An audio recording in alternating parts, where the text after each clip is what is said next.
Sir ये board की copy लिखना किसको बताने जा रहे हैं आप? अगर आपको ये वीडियो मिला है, आपने इस वीडियो पर क्लिक किया है, तो ये समझ लीजिए कि आप बहुत बड़े भाग्यशाली हैं। और सबसे बड़ी समस्या बच्चों की ये रहती है कि एग्जाम में कॉपी कैसे लिखें, पेपर में आते हुए प्रश्न भी छूट जाते हैं। तो ये सारी चीजें सर, ये देखिए पूरा पेपर एकदम 100% बोर्ड एग्जाम के पैटर्न पर मैंने खुद बनाया है। और ये पूरा पेपर आज की इस क्लास में एक एक क्वेश्चन का लाइव सॉल्यूशन कराने वाला हूं। और ये भी बता रहा हूं कि किस तरीके से आप कॉपी को लिखोगे। और अगर कोई भी प्रश्न आपको एग्जाम में नहीं आता है तो उसके लिए एक जबरदस्त ट्रिक मैं आपको बताने वाला हूं। अगर ये आपने अप्लाई कर लिया तो एग्जामिनर ना चाहते हुए भी आपको पूरा नंबर देगा। बस आपको ये वीडियो शुरू से लेकर लास्ट तक पूरा देखना है, एक भी सेकंड बेटा स्किप मत करना, सारी जानकारी आपको डिटेल में मिलेगी। तो सबसे पहले चलिए हम आपको बताते हैं कि ये जो फ्रंट पेज है इसको फिल कैसे करते हैं, ठीक है। क्योंकि इस पेज में भैया कोई भी गलती चलेगी नहीं, ठीक है। ये पूरा एकदम क्लीन होना चाहिए। तो सबसे पहले यहां पे जो आता है भैया केंद्र व्यवस्थापक की मोहर, तो यहां आपको कुछ करना नहीं, आपका सेक्शन यहां से शुरू होता है 1 2 3 4 5 6 से। तो यहां परीक्षा का अनुक्रमांक है अंकों में। जैसे मान लीजिए अगर आपका रोल नंबर है 6 अंक का है या 7 अंक जितना भी है वो आपने अंकों में लिख लिया, ठीक है। उसके बाद यहाँ शब्दों में लिखना। बहुत सारे बच्चे क्या करते हैं, ऐसे काउंट करते हैं कि इकाई, दहाई, सैकड़ा, हजार, 10,000, लाख, 12 लाख, ठीक है। मतलब ऐसे 1,23,456 ऐसे लिखते हैं। बेटा ऐसे नहीं लिखना है। चाहे तो आप हिंदी में लिख लीजिए 1 2 3 या सीधे ऐसे 1 2 3 4 5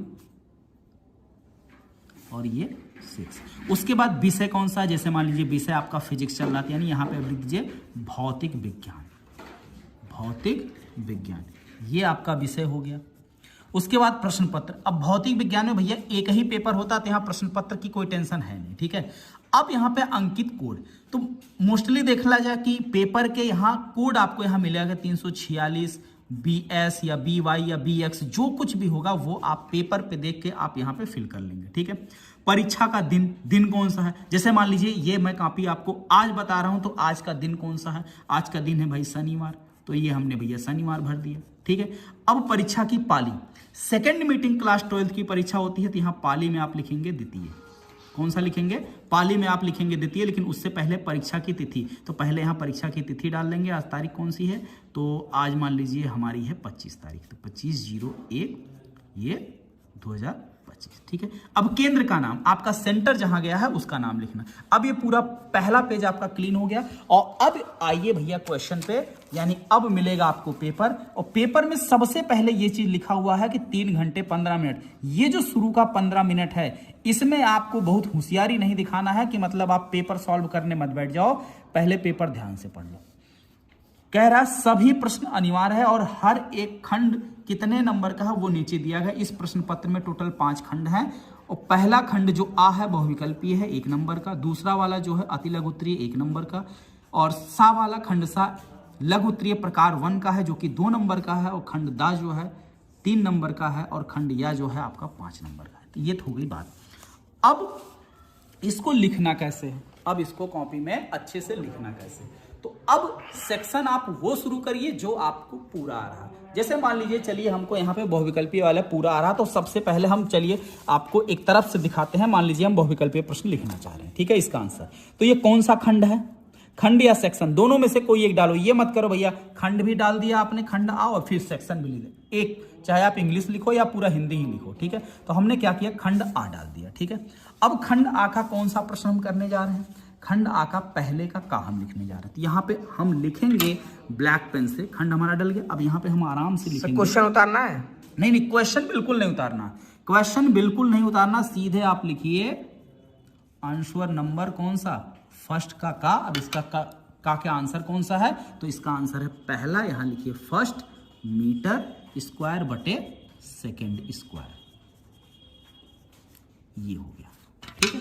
अब दूसरे का आंसर देना है, कुछ नहीं करना, बस आंसर नंबर। सर ये आप जानबूझकर गलती क्यों कर रहे हैं, ताकि बच्चों को बाद में बताएं किस तरीके से कटपिट नहीं करना है। कटपिट नहीं करना चाहिए, बिल्कुल ये साफ साफ रहे, एकदम ध्यान से लिखिए। अगर यही लिख दें सेकंड जैसे इसमें दिया जैसे लिखा है वैसे ही लिख दीजिए, तब भी कोई दिक्कत नहीं है। या मान लीजिए अगर आपके पास समय नहीं है ना, तो आप ये भी मत लिखना, आंसर नंबर डालने के बाद चलिए इसमें लिख के बता रहे हैं, ठीक है। फर्स्ट का खा, आपके पास कम समय है तो बस इसमें से यही लिख दीजिए। कौन सा सही है? थर्ड वाला सही है। बस चलिए आगे बढ़ चलिए इस तरीके से, ठीक है। इसमें ये सही था तो ये कर लिया हमने। तो इस तरीके से जो कुछ भी लिखिए एकदम प्रॉपर तरीके से। अब जैसे इसकी अगर हम बात करें, विद्युत चुंबकीय तरंगें उत्पन्न होती हैं, तो विद्युत चुंबकीय स्थिर आवेश के द्वारा उत्पन्न नहीं होती, बल्कि किसकी वजह से उत्पन्न होती हैं? त्वरित आवेश के द्वारा। तो यहां भी तीसरा ऑप्शन सही। इस तरीके से करके यहां भी आप आंसर नंबर, मतलब इसको एक्सप्लेन नहीं करना है, सिंपली बिल्कुल यहाँ कोई एक्सप्लेनेशन नहीं देना सर, आपको कोई भी एक्सप्लेनेशन नहीं देना बेटा आपको। यहाँ पे ये थर्ड सही है, तो इस तरीके से आप लिख लेंगे। अब इसमें कौन सा सही है? इसमें शून्य और अनंत सही है। क्या कह रहा? पीएन संधि के अग्र दिशिक और पश्च दिशिक की दशा में प्रतिरोध क्रमशः होंगे आदर्श के लिए। पश्च दिशा में धारा प्रवाह नहीं होती। धारा का प्रवाह कब नहीं होगा? जब प्रतिरोध बहुत अनंत होगा या परिपथ खुला हो, तो अनंत हो गया पश्च दिशिक के लिए। अग्र, सबसे पहले तो अग्र का शून्य होना चाहिए, बढ़िया आदर्श के लिए। अब उसी तरीके से अगला है, एक समान चुंबकीय क्षेत्र में आवेशित कण के वृत्तीय पथ की त्रिज्या। अब वृत्तीय पथ की त्रिज्या आर बराबर क्या होता है? mb अपान में qb। अब ये mb द्रव्यमान गुणे वेग, इसी को तो कहते हैं संवेग, इसी को संवेग कहते हैं।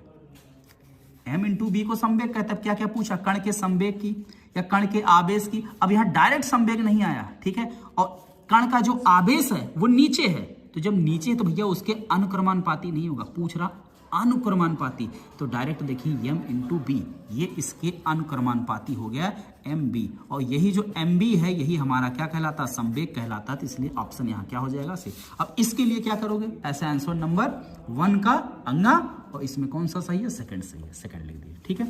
अब इसी तरीके से इस खंड की अगर हम बात करें, खंड बा की, तो खंड बा को कैसे लिखना है? फिर से जो है यहाँ पेज पे एकदम बढ़िया बीचों बीच ऐसे डालिए खंड बा, ठीक है। खंड बा डालने के बाद अब इसका कौन सा प्रश्न कर रहे हैं? आंसर नंबर 2 का का। अब कह रहा है विद्युत चुंबकीय तरंगों की 2 विशेषताएं लिखिए, मतलब 2 गुण इसके लिख लेना। इसमें सबसे पहला आप लिख सकते हैं कि विद्युत चुंबकीय तरंगों का जो वेग होता है, विद्युत, ऐसे बिल्कुल साफ साफ राइटिंग बने या ना बने लेकिन अक्षर साफ हो। ऐसा रहे कि रीडेबल है। हाँ, विद्युत चुंबकीय तरंगों का वेग जो है प्रकाश के वेग के बराबर होता है। तो पहला गुण तो यही हो गया, प्रकाश के वेग के बराबर होता है।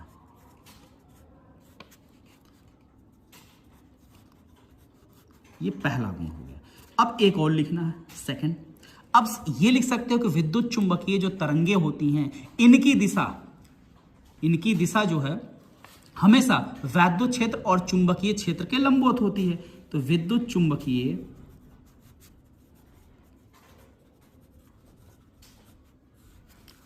तरंगों की दिशा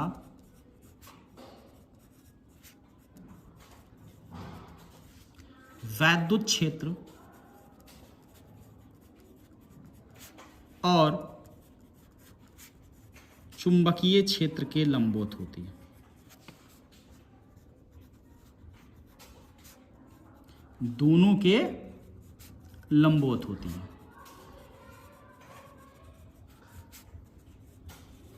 बस इससे ज्यादा इसमें नहीं लिखना। अब ये मत सोचो कि वैद्युत चुंबकीय तरंगे आपको ढेर सारी आ रही तो ढेर सारा लिखना, ठीक है। तो ये हो गया सिस्टम। अब आते हैं हम लोग, अगर मान लीजिए आपको कोई बड़ा, ठीक है, चलिए अब बड़े वाले खंड की तरफ बढ़ते हैं, सेक्शन सी। इसको बताने के लिए हम सीधे चलते हैं बोर्ड पर, ठीक है, क्योंकि ये कॉपी पे आपका नहीं हो पाएगा। तो आइए चलते हैं हम लोग बोर्ड की तरफ। पहला क्वेश्चन हो गया भाई, सेकंड का हो गया। अब आइए देखिए सेकंड का खा, गा, घा और अंगा, और इसके साथ साथ चा, मतलब हर एक प्रश्न को कर लेते हैं क्योंकि ये अति लघु उत्तरीय 1 नंबर वाले हैं, और 1 नंबर वाले में भैया ज्यादा समय लगता नहीं है। तो देखिए एक एक करके एक एक प्रश्न देख लीजिए। पहला हमने आपको कॉपी पे करके दिखा दिया, अब यहाँ खा से जो है हम आपको यहाँ बोर्ड पर करके दिखा रहे हैं। तो भाई सारे क्वेश्चन को जो है आप लोग याद रख लीजिए। क्वेश्चन क्या है हम एक साथ कर देंगे, ठीक है, हम एक साथ जो है अभी आपको करा दे रहे हैं। खा वाला है, लेंस के प्रकाशिक केंद्र को परिभाषित कीजिए। लेंस के प्रकाशिक केंद्र को परिभाषित कीजिए। तो चलिए भैया लेंस के प्रकाशिक केंद्र को अपन लोग करते हैं परिभाषित, ठीक है। तो अब इसको लिखने के लिए क्या करोगे, कौन सा है, सेकंड का खा। तो अब बार बार अगर आप खंड बदलोगे तब खंड डालना। अभी आपने ऊपर डाल दिया ना खंड बा, अब खंड बा के ही प्रश्न करना है, तो बार बार हमें खंड डालने की जरूरत नहीं है। जब हम खंड बा से खंड सा के क्वेश्चन करेंगे तब खंड डालेंगे, ठीक है। जब सेम खंड के क्वेश्चन करोगे तो सिर्फ आंसर नंबर डाल दोगे कौन सा कर रहे हो, बार बार खंड लिखने की जरूरत नहीं है। तो अब कौन सा कर रहे हैं हम लोग, आंसर नंबर सेकंड का खा, आंसर नंबर सेकंड का खा, ठीक है। अब आंसर नंबर सेकंड का खा, सेकंड का खा क्या था भाई, क्या पूछा गया था सेकंड के खा में कि प्रकाशिक केंद्र से आप क्या समझते हैं। तो प्रकाशिक केंद्र जो है किसी लेंस का, यही ना भाई, किसी लेंस के प्रकाशिक केंद्र से आप क्या समझते हैं। तो प्रकाशिक केंद्र किसी लेंस का वह बिंदु है जिससे होकर जाने वाली प्रकाश किरणें बिना अपने मार्ग पर विचलित हुए सीधे क्या होती हैं, चली जाती हैं या निकल जाती हैं। तो लिख लीजिए, प्रकाशिक केंद्र किसी लेंस का, किसी लेंस का प्रकाशिक केंद्र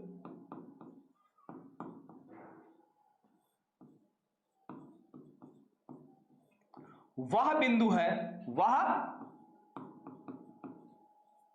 बिंदु है जिससे होकर,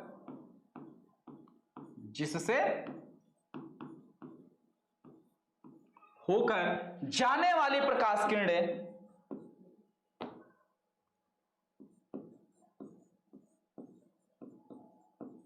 जाने वाली प्रकाश किरणें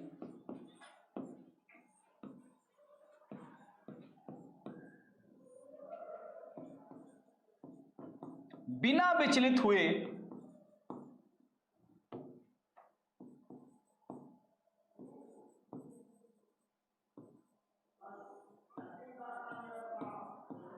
सीधे निकल जाती हैं, सीधे निकल जाती हैं, ठीक, ये हो गया, ठीक है भाई, ये हो गया आंसर। ये क्या हो गया, खा वाले का आंसर। अब खा के बाद गा वाला, गा वाला क्या है भाई, इसके लिए भी आंसर नंबर डाल दीजिए। हम बोल रहे हैं बार बार आपको खंड लिखने की जरूरत नहीं, क्योंकि सेम खंड का क्वेश्चन हम लोग कर रहे हैं। तो ये हो गया सेकंड का गा।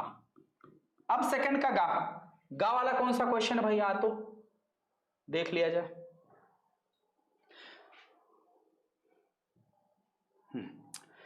नाभिक के द्रव्यमान संख्या से क्या तात्पर्य है, या परमाणु क्रमांक से किस प्रकार भिन्न है।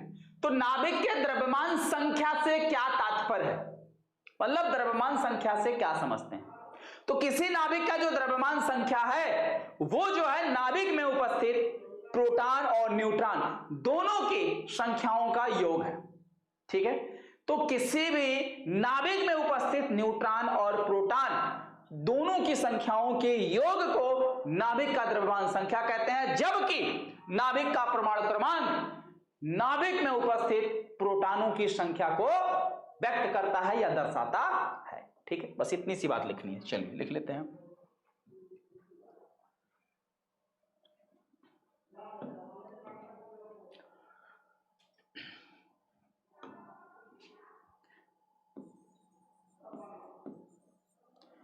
किसी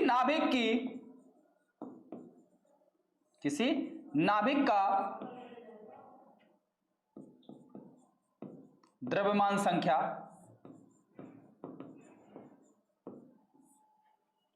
नाभिक में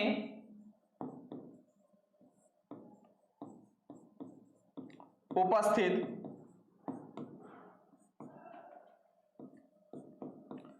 प्रोटॉनों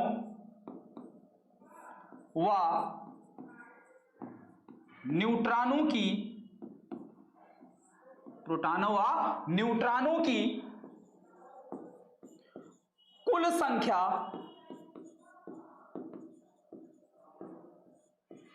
के योग के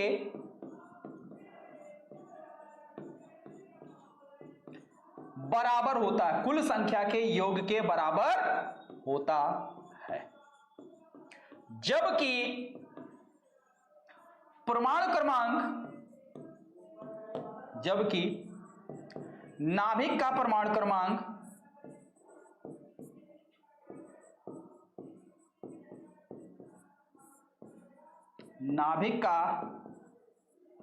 क्रमांक नाभिक में उपस्थित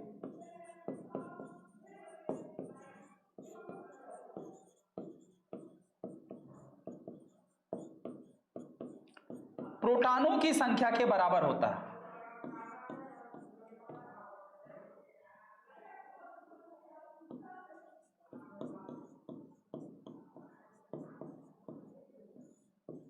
प्रोटॉनों की संख्या के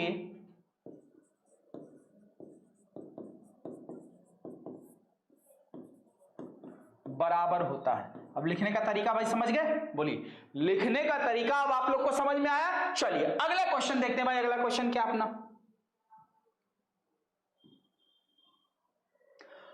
अगला क्वेश्चन है न्यूमेरिकल टाइप का है। इसको पहले तो जूम कर लेते हैं जिससे आप सभी को दिख जाए।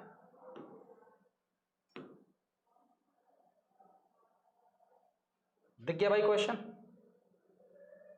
देखो, दिख गया क्वेश्चन? दिख गया? दिख रहा कि नहीं दिख रहा? बोलो, क्वेश्चन दिख गया? E बराबर कितना दिया है? दिया है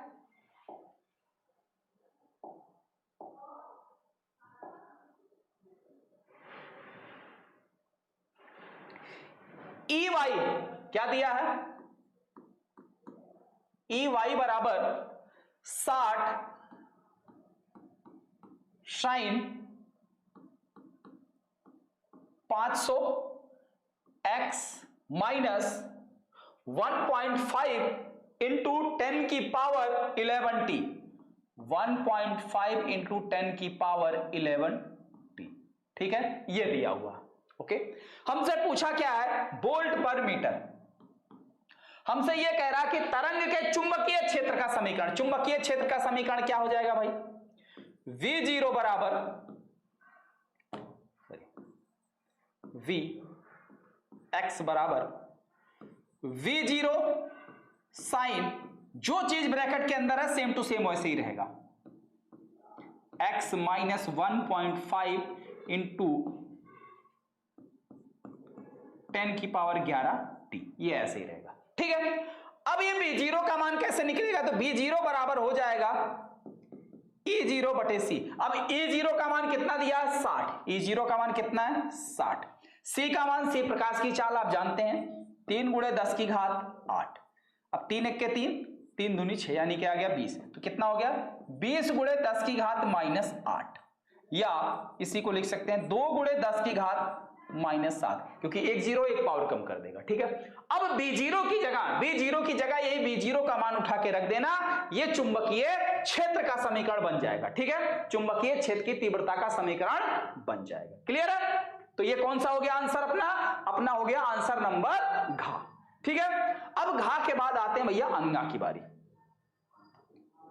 घ के बाद अब अपन लोग आते हैं अंगा पे।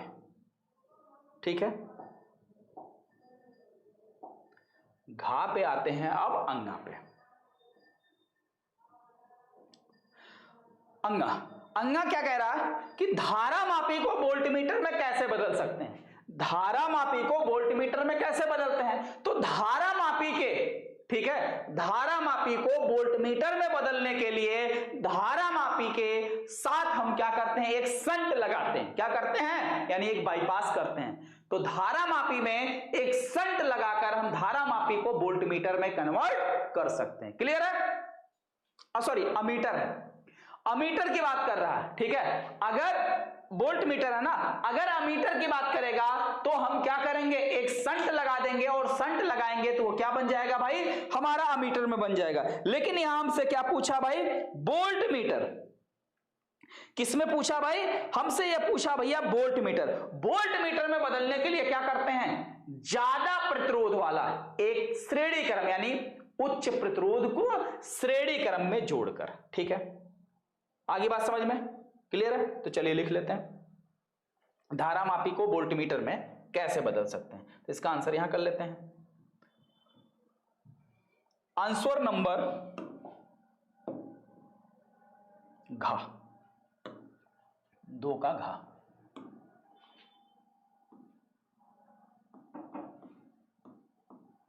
आंसर नंबर 2 का घा। अब 2 के घा में क्या है? धारा मापी को वोल्ट मीटर में कैसे बदलते हैं? तो धारा मापी को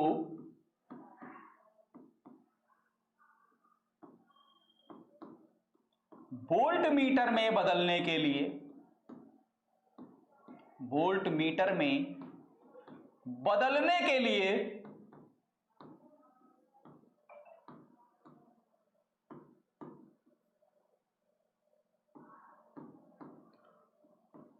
उच्च प्रतिरोध श्रेणी क्रम में लगाते हैं, श्रेणी क्रम में लगाते हैं। और अगर अमीटर में होगा तो संट लगा देंगे या इसी को समांतर क्रम में कम प्रतिरोध का तार लगाते हैं। ठीक है, ये हो गया।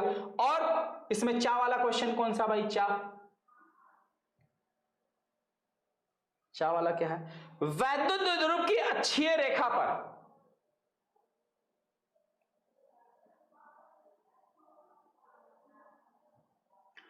वैद्युत द्विध्रुव की अक्षीय रेखा पर, वैद्युत द्विध्रुव की अक्षीय रेखा पर वैद्युत विभव का सूत्र लिखिए। तो अक्षीय रेखा पर यार वैद्युत विभव का सूत्र लिखना है, बहुत आसान है। क्या है? V बराबर 1/4 पाई एप्सिलॉन नॉट, V बराबर 1/4 pi epsilon not 2p upon r square, 2p upon r square. Clear है? ठीक है, बस यहां पे केवल सूत्र लिखना है। हो गया। अब आइए बढ़ते हैं अगले खंड यानी सेक्शन नंबर सी की तरफ। ठीक है, लेकिन सेक्शन नंबर सी पर पहुंचने से पहले बेटा एक चीज हम आपको बहुत जबरदस्त तरीके से बता दें कि देखिए इस बार के यानी 2024 की बोर्ड परीक्षा में रैंक 1, रैंक 6 लाने वाले ये जो बच्चे हैं शुभम वर्मा और अनुज कुमार मिश्रा, ये सभी शुभम क्लासेस के ही स्टूडेंट हैं। और ऐसे ही इस बार हम ये चाहते हैं कि टॉप 10 यानी रैंक 1 से लेकर रैंक 10 तक शुभम क्लासेस के बच्चे होने चाहिए। और एग्जाम में भाई 90 प्लस स्कोर करने वाले बच्चों की संख्या बहुत ही ज्यादा है। ठीक है, और सबसे इंपॉर्टेंट चीज इस बार बेटा बारी आपकी है। और ये शुभम क्लासेस का जो संजीवनी बैच, ठीक है, इसके अंदर देखिए क्या क्या इंपॉर्टेंट चीजें हैं आपके बोर्ड एग्जाम के लिए। भैया बोर्ड एग्जाम के पिछले 3 साल के पेपर का सॉल्यूशन तो आपको मिलेगा ही मिलेगा लाइव, उसके साथ 200 इंपॉर्टेंट क्वेश्चन का बुकलेट और प्लस 3 मॉडल पेपर।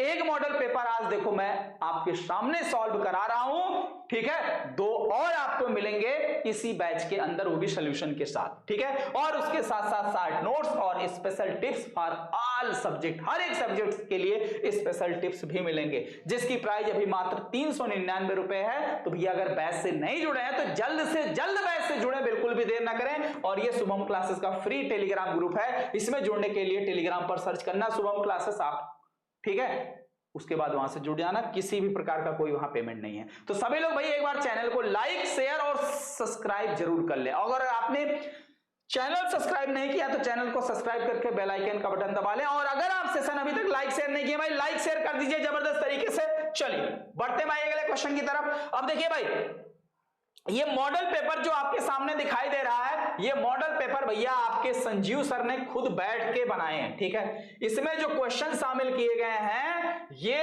एक एक क्वेश्चन छांट के लाए गए हैं। ठीक है, देख रहे हो मॉडल पेपर, मॉडल पेपर भौतिक विज्ञान समय बिल्कुल आपके टू द पॉइंट, जैसे आपका बोर्ड एग्जाम का पेपर होता है। बस यहां हमारी फोटो की जगह पेपर का कोड लिखा हुआ आएगा और कुछ नहीं। ठीक है, यहां पर हमारी फोटो की जगह पेपर का कोड लिखा हुआ आएगा, बाकी सब कुछ सेम टू सेम पैटर्न पर आधारित है। ठीक है, चलिए आइए हम लोग कहां चल रहे थे भाई, सेक्शन सी की तरफ। मान लीजिए आपको सेक्शन सी करना है, तो सेक्शन सी को करने के लिए कैसे आप कॉपी पे जो है लिखोगे, एक एक चीज ध्यान से देखना और एक एक प्रश्न का आंसर हम बिल्कुल सेक्शन वाइज आपको लिखकर दिखा रहे हैं, ऐसे ही आपको परीक्षा में लिखना। और इसके बाद एक और चीज आप याद रखिए, अगर एग्जाम में कोई क्वेश्चन मान लीजिए आपको नहीं आ रहा है या पढ़कर गए हैं भूल गए हैं, ठीक है, तो उस क्वेश्चन के लिए क्या करना है, अभी हम आपको एक ऐसा जबरदस्त ट्रिक बता देंगे कि अगर आप वो चीज अप्लाई कर दिए या वो काम अगर आप करके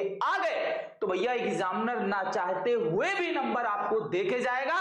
ये आप गार्ड बांध लीजिए। लेकिन उससे पहले जो आपको आ रहा है उस चीज को एग्जाम में किस तरीके से लिखना है, ये सबसे पहले आप देख लीजिए। जैसे मान लीजिए हम ये वाला सेक्शन कर रहे हैं, कौन से सेक्शन की बात कर रहे हैं, सेक्शन सी हम लोग कर रहे हैं, यानी खंड सा कर रहे हैं। ठीक है, तो खंड सा का प्रश्न पहले देखिए, खंड सा में कौन कौन से प्रश्न है।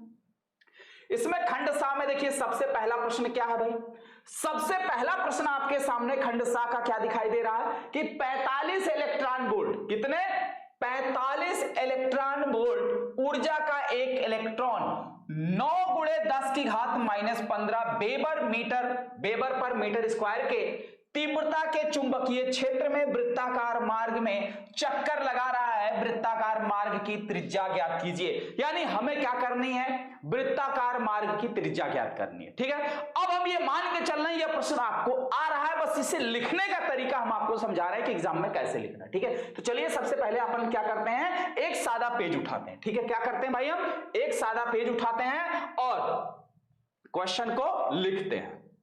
ठीक है, ये आ गया भैया अपना सादा पेज। कौन सा खंड था बेटा, खंड हमारा कौन सा था, खंड नंबर हमारा था 7। तो आप प्रॉपर लिखेंगे एकदम लाइन के बीचों बीच, यानी ये पूरा समझ लीजिए बोर्ड की कॉपी है, कॉपी के एकदम ऊपर वाली लाइन पे लिखेंगे। ठीक है, सबसे पहले आप लिखेंगे कौन से खंड की बात हो रही, तो खंड है 7। कौन सा खंड है भाई, 7। और खंड सा का कौन सा प्रश्न आप करने जा रहे हैं, अब उसको लिखिए। आंसर नंबर, ठीक है, 3 का कौन सा करने जा रहे हैं भाई, आंसर नंबर 3 का।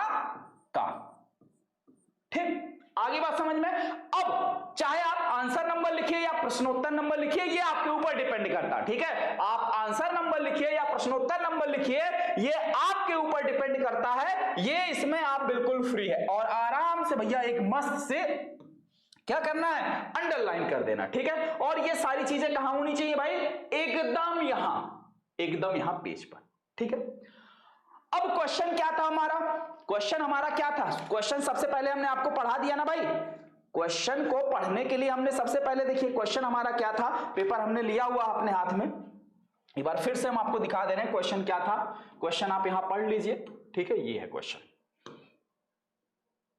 देखो ये 45 इलेक्ट्रॉन वोल्ट ऊर्जा का एक इलेक्ट्रॉन 9 गुणे 10 की घात -15 वेबर बटे मीटर स्क्वायर तीव्रता के चुंबकीय क्षेत्र में वृत्ताकार मार्ग पर चक्कर लगा रहा है। वृत्ताकार मार्ग की त्रिज्या ज्ञात कीजिए। ठीक है, यह है अपना क्वेश्चन। ओके, इसी क्वेश्चन को अपने को क्या करना है, आंसर करना। तो कौन सा खंड था, खंड हमारा था 7, वो चीज हमने लिख लिया। कौन सा प्रश्न का उत्तर हम दे रहे हैं, तीसरे के का उत्तर हम दे रहे हैं, वो भी हमने लिख लिया। ठीक है, अब कैसे उत्तर देना है ये चीज आप देखो। अब सबसे पहले आप क्या करेंगे, क्वेश्चन पढ़ लिया, अब इसमें जो चीज गिवन है उसको लिखिए, जो चीज गिवन है उसको आराम से आप लिखिए। दिया है, क्या क्या दिया है भाई, ठीक है, दिया, क्या दिया है, इसकी ऊर्जा कितनी है, कि ऊर्जा मतलब के बराबर दिया है 45 इलेक्ट्रॉन वोल्ट, 45 इलेक्ट्रॉन वोल्ट, ये अपने को दिया है ऊर्जा। और क्या दिया है, चुंबकीय क्षेत्र बी का मान दिया हुआ है 9 गुणे 10 की घात -5, ठीक है, वेबर बटे मीटर स्क्वायर, वेबर बटे मीटर स्क्वायर, ये दिया हुआ। ठीक है, अब हमसे पूछ रहा वृत्ताकार मार्ग की त्रिज्या ज्ञात कीजिए, यानी कि आर का मान ज्ञात करना। ये तो हो गई बात, जो चीज हमें दिया है जिसका मान हमें ज्ञात करना है। अब इसमें कहा क्या है,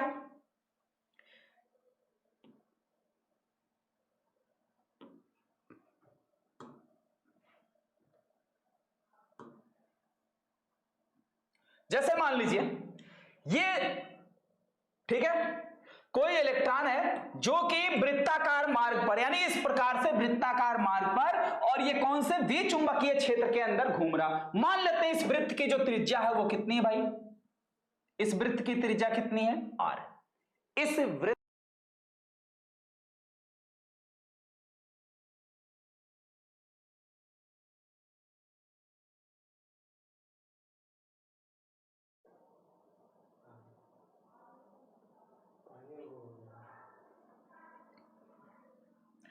अगर कोई भी इलेक्ट्रॉन बी तीव्रता के चुंबकीय क्षेत्र में गति करेगा तो चुंबकीय क्षेत्र के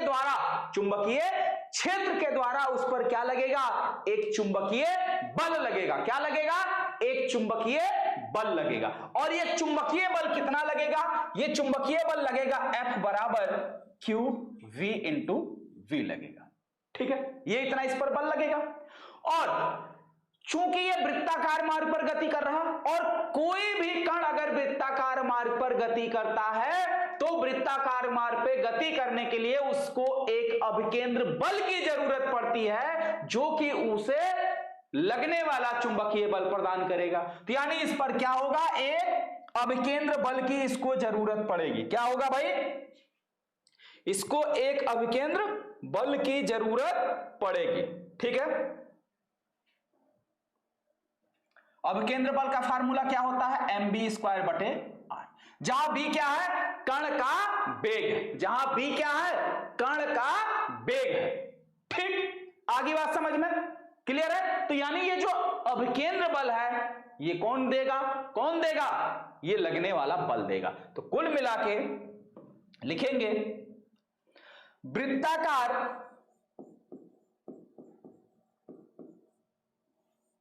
मार्ग पर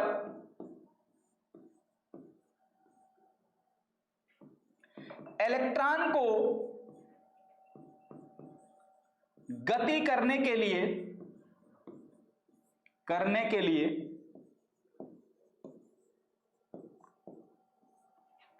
आवश्यक अभिकेंद्र बल,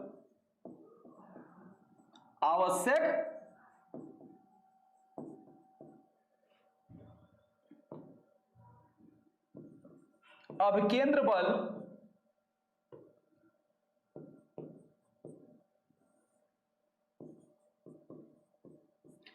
इलेक्ट्रॉन पर लगने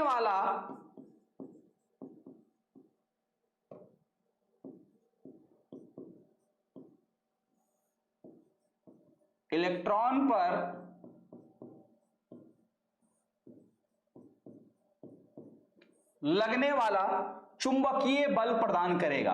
कौन देगा, चुंबकीय बल प्रदान करेगा।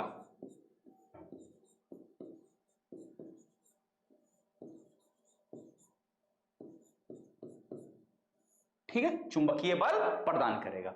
और यदि कण का, ठीक है, यदि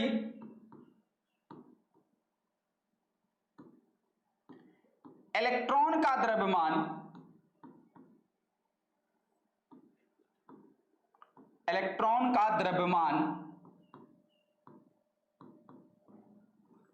m व वृत्ताकार मार्ग की त्रिज्या r हो, वृत्ताकार मार्ग की त्रिज्या स्मॉल r हो, और ये v तीव्रता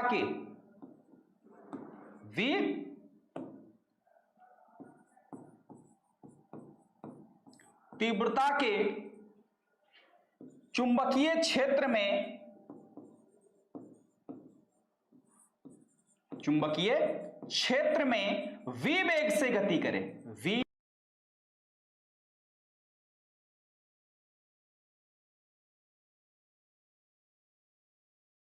गति करे तो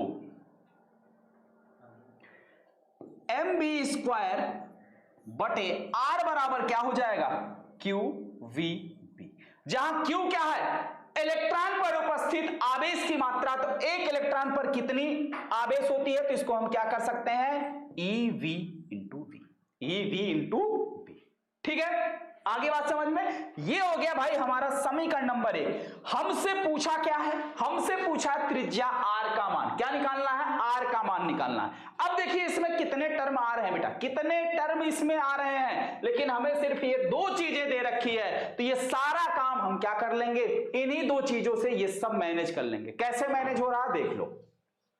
तो सबसे पहले तो यहां R का फार्मूला बताऊं। R बराबर क्या हो जाएगा, mb स्क्वायर बटे E into V into V। ठीक है, ये हो जाएगा, बोलो ये हो जाएगा। समीकरण 1 इसको बनाओ। ठीक है, ये हो गया समीकरण नंबर 1, R का मान। अब जो चीज हमें दिया, क्या दिया, K क्या है, इसकी ऊर्जा है। कितना दिया है, 45 इलेक्ट्रॉन वोल्ट। तो ये जो इसकी ऊर्जा है क्या दे रखी है, यही इसकी गतिज ऊर्जा, क्योंकि इतनी ही ऊर्जा से ये गति कर रही है। तो इतनी ही ऊर्जा से अगर ये गति कर रही है इलेक्ट्रॉन, तो यही तो इसकी गतिज ऊर्जा हो जाएगी। तो और ये गतिज ऊर्जा किसमें दे रखा है भाई, इसकी गतिज ऊर्जा के बराबर हाफ mb स्क्वायर, ये फार्मूला होता है। ये दिया है 45 इलेक्ट्रॉन वोल्ट। कितना, 45 इलेक्ट्रॉन वोल्ट। अब इलेक्ट्रॉन वोल्ट को जूल में कन्वर्ट कर लो, क्योंकि ऊर्जा का SI मात्रक जूल होता है। अब इसे जूल में कन्वर्ट करोगे क्या हो जाएगा, 45 गुणे 1.6 गुणे 10 की घात -19 जूल। ठीक है, गुणा कर लो भाई। तो 16 पंचे 80, ठीक है, 16 पंचे 80 और 16 चौका 64। 64 में 8 जोड़ोगे कितना आ जाएगा, 72। कितना आ जाएगा, 72। एक अंक पे दशमलव है, एक अंक पे दशमलव लग गया। ठीक है, गुणे 10 की घात -19 जूल। तो इसकी गतिज ऊर्जा कितनी आ गई, हाफ mb स्क्वायर बराबर 72 गुणे 10 की घात -19 जूल। कितनी आई, 72 गुणे 10 की घात। R बराबर mb स्क्वायर अपान EV। ठीक है, तो अब इसी में रख दो, R बराबर mb स्क्वायर बटे EV into V into V। ठीक है, अब सोचो यहां क्या 1/2, तो नीचे अगर हमें 1/2 करना हो, क्या करना हो, 1/2 करना हो, या सिंपल सी बात है, यहां से आप सीधे सीधे देखो 1b से 1b कैंसिल, 1b से 1b कैंसिल, तो R बराबर क्या हो गया, mb अपान EB। अपने को E पता है, B पता है, और यम हम जानते हैं इलेक्ट्रॉन का द्रव्यमान। बस क्या चाहिए, V, और ये V का मान निकलेगा यहां से, ये V का मान निकलेगा यहां से। तो यहां से पक्षांतर कर लो बेटा। सिंस K बराबर हाफ mb स्क्वायर। ठीक, तो यहां से ये 2K बराबर mb स्क्वायर, तो ये इंप्लाइज करेगा 2K अपान m equal to V square. ठीक है, तो फिर ये इंप्लाइज करेगा V बराबर √2K अपान में m। ठीक है, तो V की जगह हम क्या लिखेंगे, √2K अपान m। तो चलिए रख दीजिए यही। तो R बराबर m इंटू V की जगह √2K अपान में m डिवाइडेड बाई क्या है, E इंटू V। तो R बराबर m को लिख सकते हैं √, इंटू √, यम को लिख सकते हैं √m इंटू √m, क्योंकि √m मिलकर क्या हो जाएगा, वापिस से m हो जाएगा, और ये क्या हो जाएगा, √2K और नीचे फिर √m अपान EB। अब देखो एक √m से एक √m कैंसिल हो गया, तो हमें मिला क्या, R बराबर √2KM अपान EB। ठीक है, अब हमें सब मालूम है, जहां m इलेक्ट्रॉन का द्रव्यमान है, तो R बराबर क्या कर लो, √2K का मान कितना दिया है, 72 गुणे 10 की घात -19। तो ये हो गया 72 गुणे 10 की घात -19। ठीक, और यम का मान कितना होता है, यम का मान होता है बेटा 9.1। ठीक है, गुणे 9.1, और 9.1 लगभग अगर हम इसे 9 मान के चलें, 9.0 कर लीजिए, तो कैलकुलेशन में आसानी हो जाएगी। ठीक है, आगे बात समझ में, अपान E इंटू वी क्या है, E इंटू वी। E क्या है, एक इलेक्ट्रॉन का द्रव्यमान गुणे 10 की घात -19। V अपने को दिया ही है, कितना दिया भाई, चुंबकीय क्षेत्र का मान कितना दिया है, 9 गुणे 10 की घात, एक सेकंड यहां पे भाई 9.1 ही कर लो, क्योंकि 9.1 गुणे 10 की घात -31 होता है ये चीज, -5। अब अगर एग्जाम में आपको यम का मान दिया रहेगा तो जो दिया रहेगा वो लिखोगे, और अगर नहीं दिया रहेगा तो जो एक्चुअल में होता है वो लिखोगे। इलेक्ट्रॉन का द्रव्यमान कितना होता है, 9.1 गुणे 10 की घात -31 होता है। अब यहां से R का मान निकाल लो। अब देखो 72 दूना हो जाएगा 144 गुणे 10 की घात -19, 10 की घात -31 कितना हो जाएगा, 10 की घात -50, क्योंकि दोनों माइनस जुड़ जाएंगे, -19 और -31 मिलकर कितना हो जाएगा, -50। तो क्या हो जाएगा, 10 की घात -50 गुणे 9.1 बटे 1.6 गुणे 9 गुणे 10 की घात -19 और -5, माइनस का क्या हो गया 24। अब देखो भाई अंडर रूट से कुछ चीजें बाहर आएंगी, तो R बराबर 144 का वर्गमूल क्या होता है 12, 12 का वर्ग कितना होता है 144, तो 144 का वर्गमूल क्या होगा 12, तो 144 में से 12 आ जाएगा बाहर वर्गमूल के 12 गुणे 10 की घात इधर कितना है -50 बाहर आएगा इसका आधा, 10 की घात -25 गुणे अंडर रूट के अंदर सिर्फ कितना बचेगा 9.1 अपान 16 नवीन कितना होता है 144। अब यहां एक अंक पे दशमलव है, एक अंक पे दशमलव लग गया, गुणे 10 की घात कितना -24, ठीक, -24। अब R बराबर देखिए यहां पे क्या है, एक अंक पे दशमलव, दशमलव को हटाने के लिए 10 से ऊपर नीचे कर दो गुणा, तो ऊपर 10 से गुणा करोगे 120 और नीचे से ये दशमलव हट जाएगा, तो ये आ जाएगा 144 गुणे ये 10 की घात -24 ऊपर जाएगा, +24 और -25 कितना हो जाएगा 10 की घात -1 और गुणे अंडर रूट 9.1।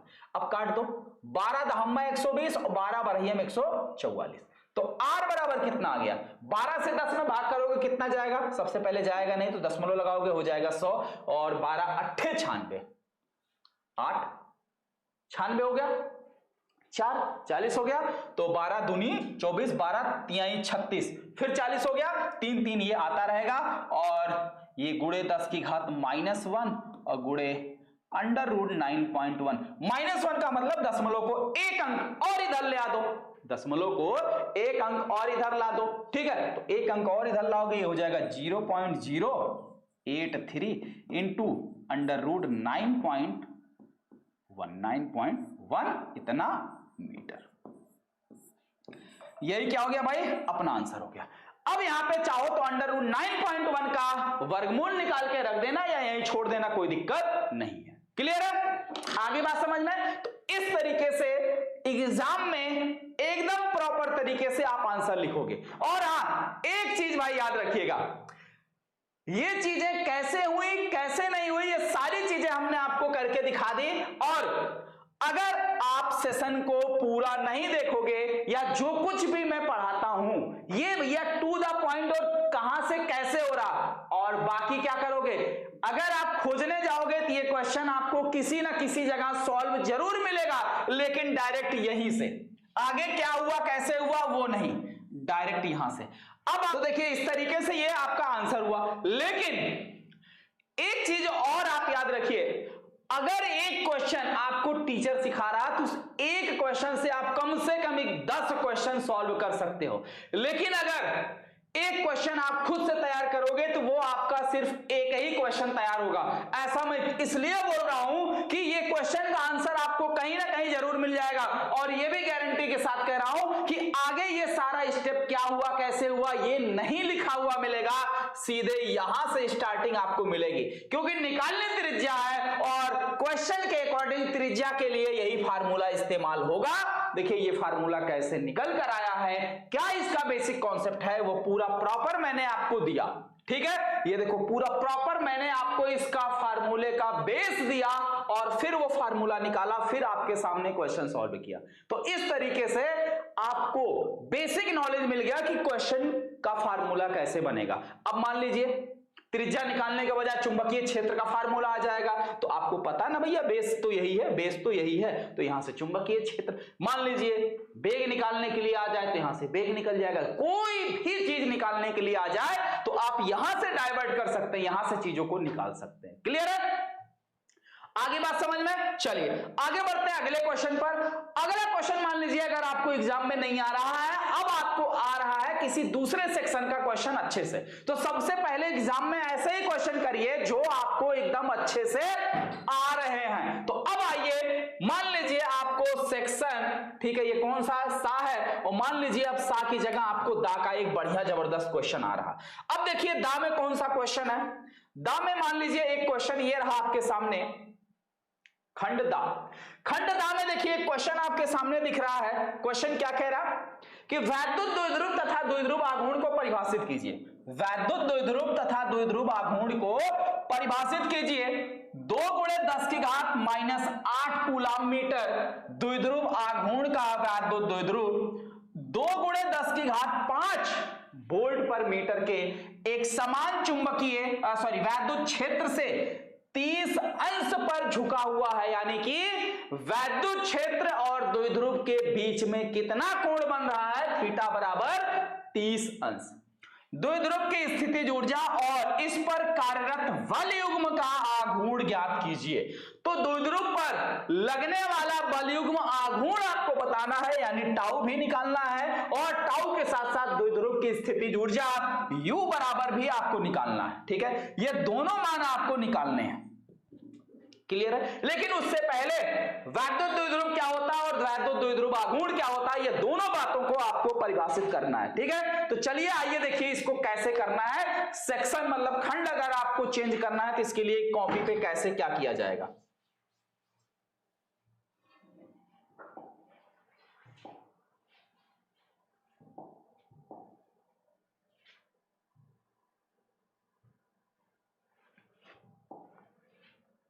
पेपर है जो मैंने बनाया भाई तुम लोग के लिए। तो फिर वही जो तरीका मैंने आपको बताया, कौन सा खंड हम लोग कर रहे हैं, खंड कर रहे हैं दा वाला। तो यहां आप लिखेंगे खंड दा, एकदम बीचों बीच खंड दा। ठीक है, ओके। अब खंड दा का कौन सा क्वेश्चन आप कर रहे हैं, मान लीजिए का, तो लिखेंगे आंसर नंबर या प्रश्नोत्तर नंबर जो भी आप लिखना चाहें, चौथे का। ठीक है, चौथे का ये हो गया। अब ये सारी चीजें एकदम ऊपर, यहां एकदम ऊपर, जैसे मान लीजिए ये आपके एग्जाम का पेज है तो यहां एकदम ऊपर, ठीक है, ऊपर वाली लाइन पे। समझ गया क्या करना है। अब इसमें सबसे पहले क्या पूछा है, क्या पूछा भाई, वैद्युत द्विध्रुव क्या है, वैद्युत द्विध्रुव तथा द्विध्रुव आघूर्ण को परिभाषित कीजिए। यानी पहले वैद्युत द्विध्रुव बताना, फिर द्विध्रुव आघूर्ण। तो हेडिंग डालो वैद्युत द्विध्रुव।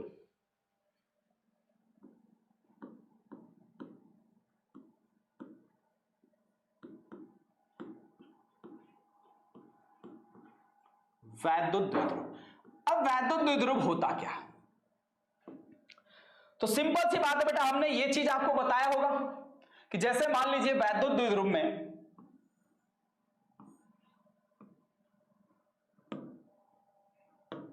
यहां पर प्लस क्यू आवेश है, तो यहां पर माइनस क्यू आवेश होना चाहिए, और इन दोनों के बीच की दूरी कितनी है, 2L। कितनी है, 2L।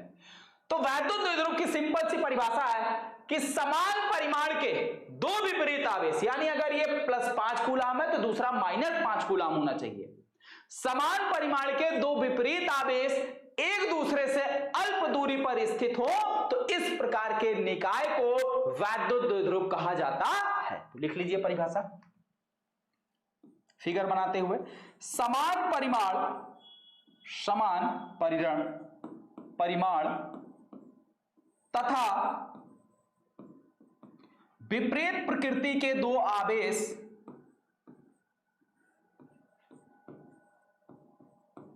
विपरीत प्रकृति के दो आवेश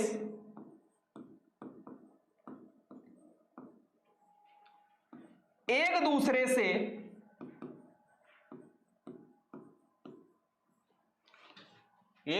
से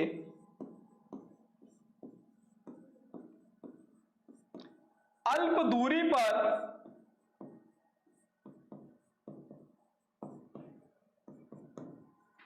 स्थित हूं तो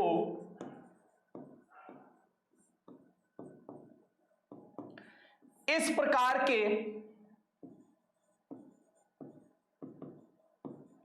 बने निकाय को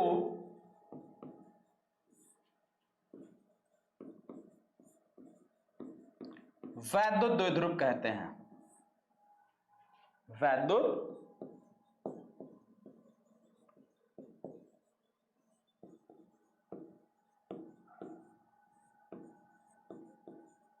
ठीक है। अब इसी में यह भी पूछा कि वैद्युत द्विध्रुव आघूर्ण क्या होता है, तो वो भी लिख लो। अब अगली हेडिंग लगाओ, वैद्युत द्विध्रुव आघूर्ण।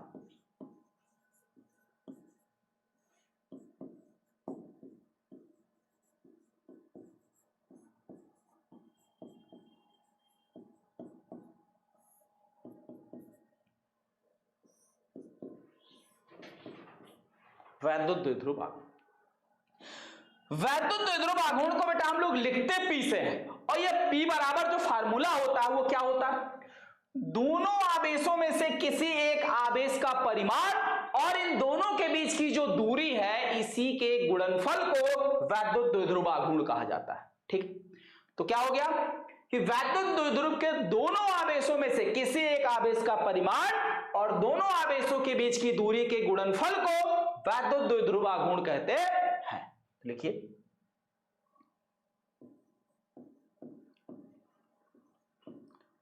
वैद्युत द्विध्रुव के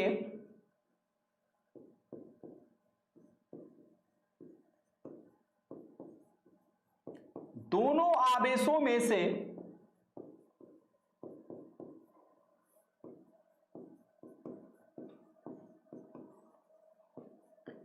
किसी एक आवेश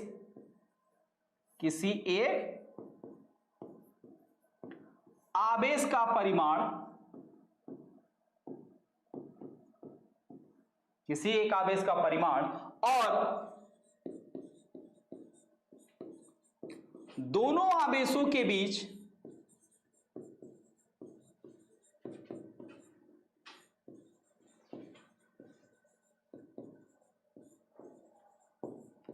की दूरी को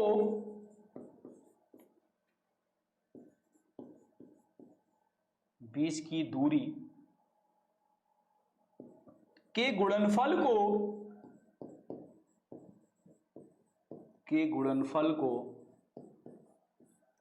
वैद्युत द्विध्रुव आघूर्ण कहते हैं।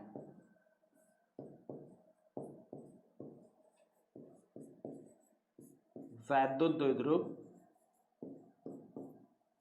आघूर्ण कहते हैं। ठीक है, आगे बात समझ में, स्क्रीनशॉट लेना चाहिए तो ले लो। हो गया, इसे पी अक्षर से प्रदर्शित करते हैं। किससे? इसे पी से प्रदर्शित करते हैं।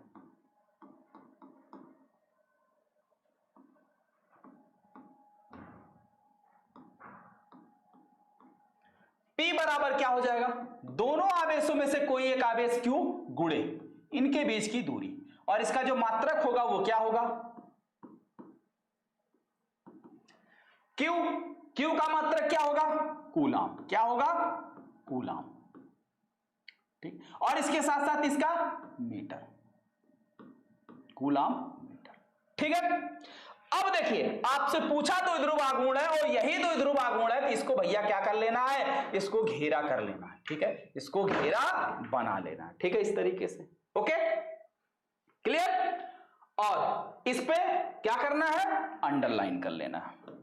तुम कुल मिला के जो चीज पूछा जाए वो चीज निकलने के बाद, वो चीज सॉल्व होने के बाद उसे हाईलाइट जरूर किया जाए। क्या किया जाए? हाईलाइट जरूर करो, क्योंकि एग्जामिनर की नजर आप डायरेक्ट उस पर ले जाओ जो आप दिखाना चाहते हो या जो क्वेश्चन पूछना चाह रहा। बाकी इसके अंदर ये सारी चीजें क्या है, ठीक है, चलेगा। आगे बात समझ में। अब अगर आप इस तरीके से फिगर बना दिए तो अंदर आप क्या लिखे हो, सबसे पहली चीज यही जान लो कि अंदर आप क्या लिखे हो। मान लीजिए लाइन या सेंटेंस में थोड़ा ऊपर नीचे भी है, नहीं समझ में आया ना, तब भी उस पर उतना फोकस नहीं जाएगा। फिगर के साथ अच्छा यही है, ठीक है, वैद्युत द्विध्रुव हो गया, द्विध्रुव आघूर्ण, अच्छा फार्मूला दिखा, सही है, ठीक है। इस तरीके से भैया जो एकदम सही होता, मतलब होता ना कि कंक्लूजन चाहिए, इतना समय नहीं है कि आप कहानी लिख के बैठे हो, ठीक है, पूरी कहानी पढ़ने के लिए एग्जामिनर के पास समय नहीं, उनको काफी सारी कॉपियां जांचनी होती है, ठीक है। चलिए ये हो गया। अब इसी में और क्या पूछा भाई, हाँ अब इसी में देखिए क्या कह रहा है कि 2 गुणे 10 की घात -8 कूलाम मीटर। कूलाम मीटर किसका मात्रक है भाई? द्विध्रुव आघूर्ण का। तो अब जो दिया है उसको लिख लो, क्योंकि इसमें न्यूमेरिकल भी है, दिया है, क्या दिया है भाई? कूलाम मीटर किसका मात्रक है? द्विध्रुव आघूर्ण का, यानी कि P दिया हुआ है। अभी अभी फाइनल हो गया, तो P बराबर 2 गुणे 10 की घात -8 कूलाम मीटर, ठीक। द्विध्रुव का आघूर्ण दिया हुआ, उसके बाद कह रहा है 2 गुणे 10 की घात 5 वोल्ट बटे मीटर के एक समान वैद्युत क्षेत्र, यानी E का मान दिया है 2 गुणे 10 की घात 5 वोल्ट पर मीटर, ठीक है। वैद्युत क्षेत्र में 30 अंश के कोण पर झुका, थीटा बराबर 30 अंश।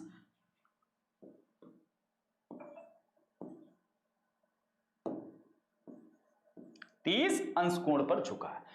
क्या पूछा है? इसकी स्थितिज ऊर्जा यानी U का मान पूछा।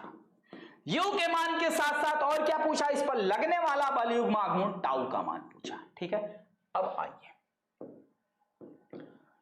बलयुग्म आघूर्ण टाउ बराबर क्या होता? फार्मूला टाउ बराबर होता है PE sin थीटा। अब रख लो सारा मान उठा के इसमें। P का मान कितना दिया है? 2 गुणे 10 की घात -8, तो 2 गुणे 10 की घात -8 गुणे E का मान कितना दिया? 2 गुणे 10 की घात 5, 2 गुणे 10 की घात 5 गुणे साइन थीटा का मान कितना दिया है? 30, और साइन 30 का मान कितना होता है? 1/2, तो कितना हो गया? 2 गुणे 10 की घात यहां -8 प्लस 5 हो गया -3 गुणे 2 और गुणे साइन 30 का मान 1/2, तो इस 2 से ये 2 कैंसिल हो गया, बचा क्या? 2 गुणे 10 की घात -3। अब यह है क्या? बल युग्म आघूर्ण है। इसका मात्रक क्या होगा? बोलो, इसका मात्रक क्या होगा? न्यूटन मीटर होगा। क्या होगा भाई?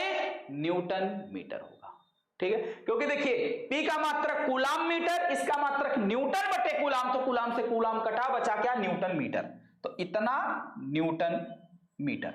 अब ये आ गया आपका टाउ, तो एक घेरा यहां बनता है,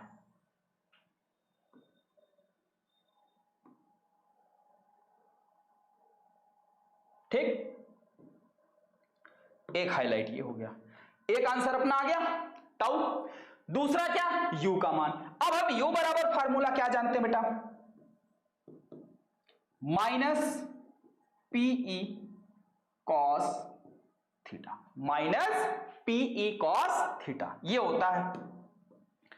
अब इसमें मान रख लीजिए -PE, P का मान दिया है 2 गुणे 10 की घात -8 गुणे E का मान 2 गुणे 10 की घात 5 और cos 30 का मान कितना? √3/2, तो ये -2 गुणे 10 की घात -8 प्लस 5 -3 गुणे 2 और गुणे √3/2। अब इस 2 से ये 2 कैंसिल हो गया, आया कितना? -2√3 गुणे 10 की घात -3, इसका मात्रक क्या होगा? जूल। क्या होगा? जूल होगा। ठीक है, क्योंकि ये क्या है? ऊर्जा। ऊर्जा का मात्रक क्या होता है? जूल। अब इसको भी क्या करना भाई? बॉक्स के अंदर कर लेना।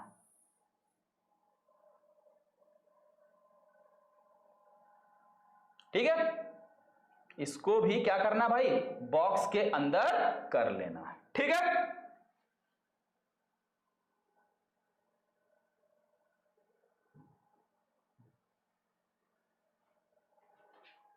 इसको भी क्या करना भाई? बॉक्स के अंदर इस प्रकार से कर लेना। ठीक है, तो ये हो गया। यहां पे पहला आंसर अपना निकला, यहां पे दूसरा आंसर। ठीक है, तो इस तरीके से ये क्वेश्चन हो गया पूरा सॉल्व। अब ये क्वेश्चन कितने नंबर का था भाई? 3 नंबर वाले। कितने नंबर वाले प्रश्न थे बेटा? ये 3 नंबर वाले प्रश्न थे। अब आपको एग्जामिनर 3 नंबर देने में जरा सा भी हिचकिचाएगा नहीं, तुरंत खट से मिला 3 नंबर। ठीक है, अब देखिए इसमें और कौन कौन से क्वेश्चन है इस खंड में, और कौन कौन सा क्वेश्चन है भाई? खंडता चल रहा था ये। देखिए, एक धातु का कार्यफलन, एक ये क्वेश्चन है। ठीक है, दिया हुआ इस कार्यफलन इतना जूल है, यदि इस धातु में इतने हर्ट्ज का प्रकाश की आवृत्ति किरण पुंज डाला जाए तो अस्तब्ध विभव मतलब निरोधी विभव आपसे पूछा है। ठीक है, निरोधी विभव पूछा है। और इसके साथ साथ फिर अगला क्वेश्चन देखिए, धारावाही वृत्ताकार कुंडली के केंद्र पर उत्पन्न चुंबकीय क्षेत्र की तीव्रता का सूत्र पूछा। अब धारावाही अगर कुंडली है और कुंडली में कितने फेरे हैं? अगर n फेरे हैं, या धारावाही वृत्ताकार कुंडली है तो μ0 इंटू n, μ0/2 इंटू I/r, और उसमें अगर n फेरे हैं तो n से गुणा हो जाएगा। ठीक है, इसी तरीके से देखिए और भी क्वेश्चन। ठीक है, सारे क्वेश्चन कराएंगे भाई, सारे क्वेश्चन कराएंगे। पहले हर एक सेक्शन को कैसे लिखना है वो आप अच्छे से समझ लीजिए। ये हो गया सेक्शन। अब इसके बाद एक सेक्शन और बचा है, डा के बाद या। अब आओ पहले या वाला सेक्शन सीख लें कि सेक्शन या यानी जो अपना बहुविकल्पीय वाला है उसको, सॉरी विस्तृत उत्तरीय वाला है उसको कैसे लिखना है। यहां से खंड या, तो ये रहा खंड या।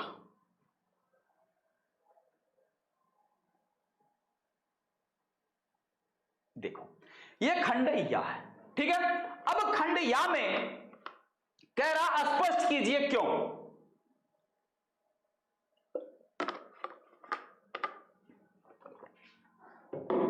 पूरी थियरी वाली प्रश्न है ये, पूरी की पूरी थियरी वाली प्रश्न और 5 नंबर के लिए है।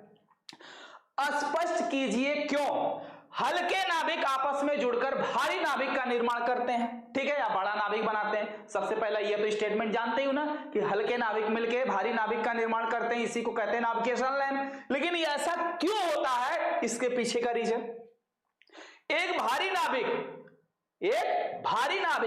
2 हल्के नाभिकों में टूटता है। यानी अगर कोई भारी नाभिक है तो वो 2 हल्के नाभिकों में टूटता है, जिसे हम नाभिकीय विखंडन कहते हैं। लेकिन ये नाभिकीय विखंडन होता क्यों है? क्योंकि भाई हर एक परमाणु जो है अपने अस्थायित्व को खोजना चाहता है, यानी वो स्टेबल होना चाहता है, और स्टेबल होने के लिए वो क्या करता है? हल्के नाभिकों में टूटता है। ठीक है, नाभिकीय विखंडन तथा नाभिकीय संलयन दोनों घटनाओं में अंतर लिखिए। ये जो दोनों घटनाएं हैं, ऊपर वाला संलयन है, नीचे वाला विखंडन, दोनों में अंतर लिखना। यह तीसरा। अच्छा, एक और सबसे खास बात, जो 5 नंबर वाला यानी जो खंड या वाला सेक्शन है, इसमें हर एक क्वेश्चन में बेटा अथवा होगा। ये तो बात हो गई थियरी वाले की। अच्छा भाव देख लेते हैं अथवा में क्या दिया है। चलो अथवा में देख लेते हैं।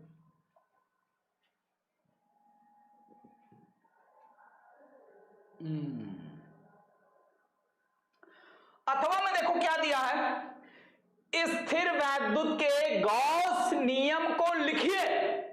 क्या कह रहा है? स्थिर वैद्युत के गॉस नियम को लिखिए तथा इसकी सहायता से कूलाम के नियम का निगमन कीजिए।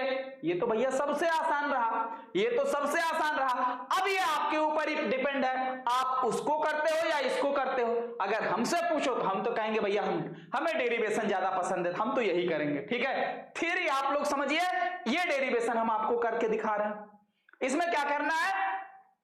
लिखना है स्थिर वैद्युत के गॉस के नियम को लिखिए। पहले नियम लिखना है और फिर नियम लिखने के बाद इसकी सहायता से कूलाम के नियम को क्या करना है, बताना है। ठीक है, कूलाम के नियम का निगमन करना है। तो चलिए आइए कर लेते हैं, क्या दिक्कत है यार, मस्त। कौन सा है ये खंड अपना, या। तो हेडिंग लगाएंगे भाई हम लोग एकदम बीचों बीच, खंड या। ठीक, खंड या। अब खंड या का ये कौन सा क्वेश्चन है भाई,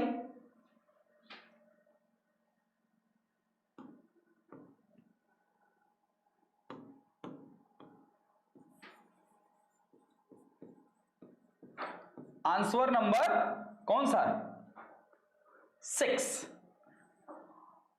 आंसर नंबर 6। अब ये आंसर नंबर 6 का अथवा है, लेकिन हमें ये नहीं लिखना कि आंसर नंबर 6 ब्रैकेट में अथवा नहीं लिखना। ठीक है, आंसर नंबर 6 है, उतना एग्जामिनर को पता है कि ऑप्शन में क्या है। ठीक है, आंसर नंबर 6। चलिए हो गया। अब ये कहां रहेगा भैया, एकदम पेज के ऊपर।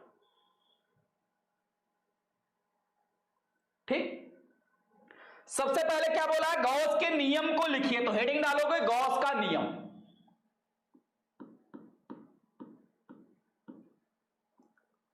गॉस का नियम। अब गॉस का नियम क्या कहता है बेटा, सबसे पहले इसको लिखो। गॉस का नियम यह कहता है कि अगर हमारा कोई बंद पथ है, ठीक है, इस प्रकार से कोई बंद पृष्ठ है या बंद सरफेस है, क्या होना चाहिए, बंद पृष्ठ होना चाहिए। तो किसी भी बंद पृष्ठ से संबंधित कुल वैद्युत फ्लक्स, जैसे मान लो ये कोई बंद पृष्ठ है और इस बंद पृष्ठ के अंदर टोटल मान लेते हैं कुल कितना आवेश है, Q कूलाम का आवेश है। तो गॉस का नियम यह कहता है कि किसी भी बंद पृष्ठ से संबद्ध कुल वैद्युत फ्लक्स का मान उस बंद पृष्ठ से संबद्ध कुल आवेश यानी Q का 1/ε0 गुना होता है। तो लिख लेते हैं, किसी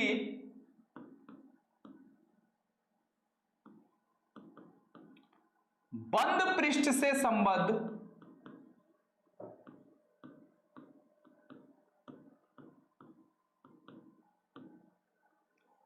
कुल आवेश का मान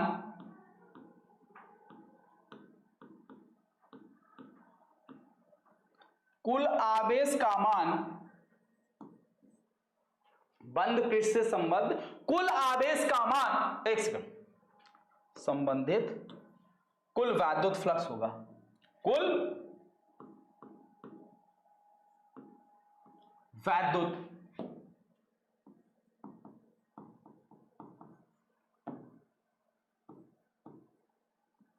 फ्लक्स का मान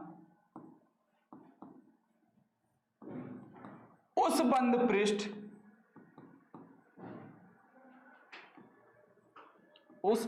पृष्ठ से संबद्ध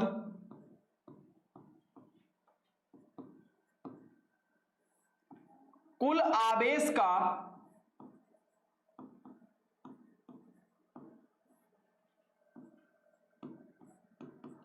1/ε0 गुना होता है।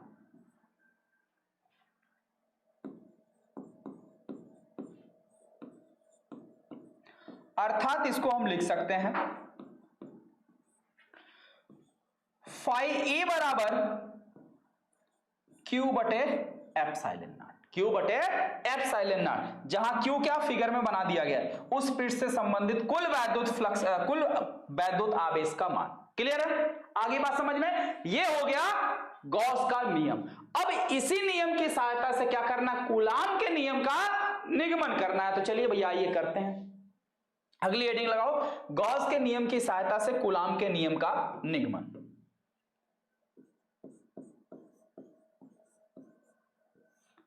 गॉस के नियम की सहायता से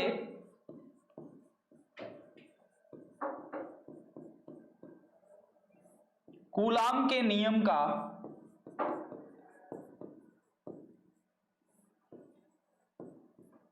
निगमन। गॉस के नियम की सहायता से कूलाम के नियम का निगमन।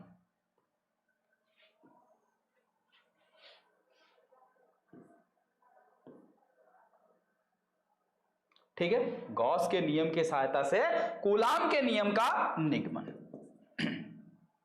अब आइए करते हैं भाई। जैसे मान लो बेटा, कूलाम के नियम में बिंदु आवेशों की बात होती है, बिंदु आवेशों के बीच लगने वाला बल। तो हम मान लेते हैं हमारे पास ये कोई क्यू कूलाम का आवेश, क्या है, क्यू कूलाम का आवेश। ठीक है, अब इससे आर दूरी पर यहां कोई बिंदु P है, जहां पर वैद्युत क्षेत्र की तीव्रता कितनी होगी, ये सबसे पहले अपन निकालते हैं। क्यों? क्योंकि अगर अपने को तीव्रता मिल जाएगी तो याद करो वैद्युत क्षेत्र की तीव्रता और वैद्युत बल में एक संबंध है, और वैद्युत बल ही कैसे निकलता है, कूलाम के नियम से निकलता है। तो यानी अगर हमें वैद्युत क्षेत्र मिल जाएगा तो वैद्युत बल आसानी से हम निकाल लेंगे। ठीक है, और कूलाम का गॉस के नियम की सहायता से हम वैद्युत क्षेत्र आराम से निकाल लेंगे, क्योंकि गॉस के नियम की सहायता से डायरेक्ट F का मान आप नहीं निकाल पाओगे, क्योंकि गॉस का नियम वैद्युत फ्लक्स वाला है, और वैद्युत फ्लक्स के फार्मूले में क्या आएगा, E आएगा और ये आएगा वैद्युत क्षेत्र और क्षेत्रफल आएगा। तो इससे हम वैद्युत क्षेत्र और क्षेत्रफल तो आसानी से निकाल लेंगे, लेकिन F का मान डायरेक्ट नहीं निकाल पाएंगे। तो इसलिए F के मान को निकालने के लिए F बराबर क्या होता है, Q0 इंटू E होता है। तो हमें पहले E निकालना होगा और फिर इसी बिंदु पर हम एक परीक्षण आवेश रख लेंगे, आराम से हमारा आ जाएगा। ठीक, तो पहले क्या होगा, वैद्युत क्षेत्र का मान निकाला जाएगा। तो चलिए लिखिए, माना कोई क्यू कूलाम का आवेश बिंदु O पर स्थित है। ठीक, लिखिए, माना कोई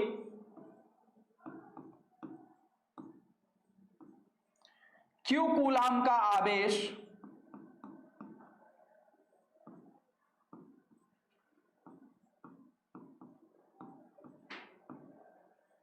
बिंदु O पर स्थित है।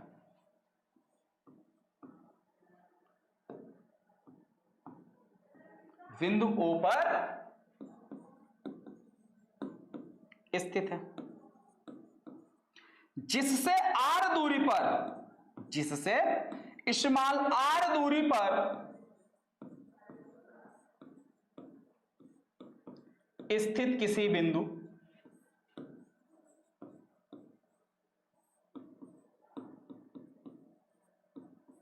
बिंदु P पर वैद्युत क्षेत्र का मान ज्ञात करना है। वैद्युत क्षेत्र का मान ज्ञात करने के लिए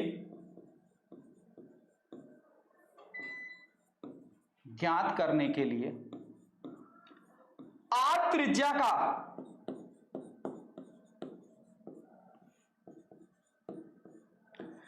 एक गोलाकार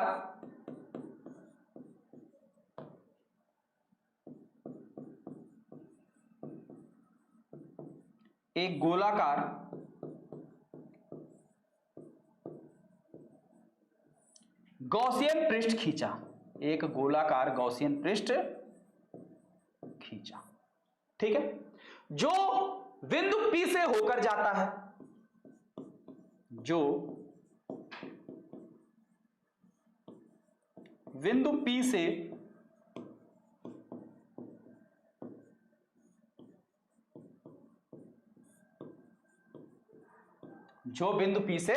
होकर जाता है।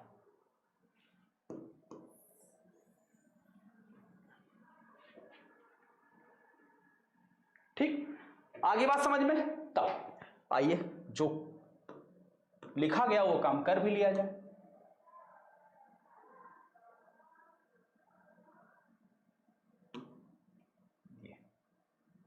ठीक है, आगे बात समझ में? ये खींच लिया गया। ओके, अब हो गया। इसकी दूरी कितनी है भाई, r। इसकी यहां से कितनी दूरी है, r दूरी, यही तो माना गया है। ये वृत्त हमारा कितनी त्रिज्या का भाई, r त्रिज्या का। कितनी त्रिज्या का है, r त्रिज्या का। ठीक है, अब देखिए अब क्या करेंगे, अब सबसे पहले इस बिंदु पर एक छोटा सा क्षेत्रफल अवयव ले लेंगे, ठीक है, जिसका क्षेत्रफल सदिश ds बिल्कुल ऐसे काम करेगा, और इस बिंदु पर वैद्युत क्षेत्र की तीव्रता E ये भी इसी दिशा में काम करेगी, दोनों एक ही दिशा में काम करेंगे, ठीक है। अब ठीक है, देखिए बिंदु P पर P से होकर जाता है, तब बिंदु P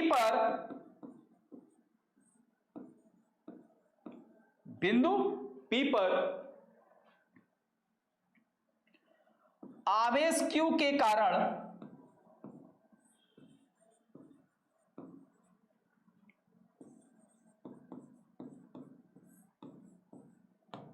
उत्पन्न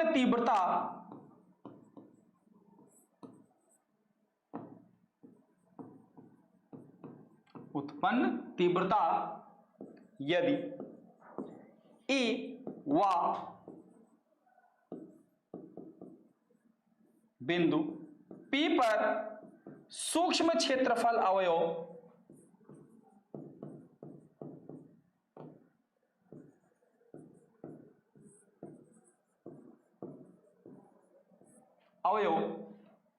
बिंदु P पर सूक्ष्म क्षेत्रफल अवयव ds हो, तब सूक्ष्म क्षेत्रफल अवयव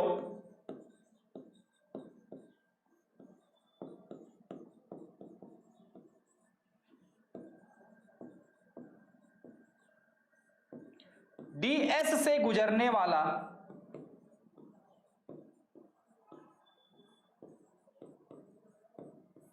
वैद्युत फ्लक्स कितना होगा बेटा,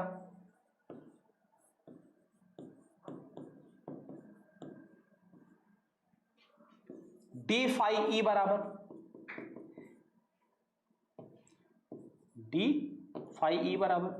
ई डॉट ds।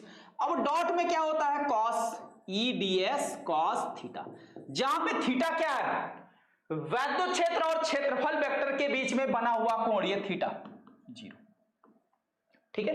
वैद्युत क्षेत्र और क्षेत्रफल वेक्टर के बीच बना हुआ कोण, क्योंकि क्षेत्रफल वेक्टर हमेशा क्या होता है, केंद्र से होकर जाता है, और वैद्युत क्षेत्र भी हमारा केंद्र से ही होकर जा रहा, हमेशा लंब ही होता है, ठीक है, सतह पे लंब होता है, ठीक है, दोनों के बीच में कोण 0 डिग्री है, तो कितना हो जाएगा हमारा, डी फाई ई बराबर ई ds cos 0, तो कितना हो गया, ई ds। ये तो हो गया छोटे से पृष्ठ से गुजरने वाला वैद्युत फ्लक्स। तो अब संपूर्ण गॉसियन पृष्ठ से गुजरने वाला वैद्युत फ्लक्स कितना हो जाएगा, इसी का समाकलन कर लेंगे। लिखिए, संपूर्ण गॉसियन पृष्ठ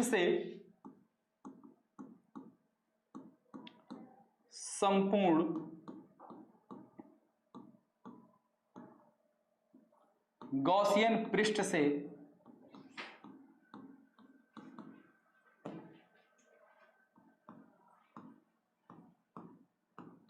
गुजरने वाला वैद्युत फ्लक्स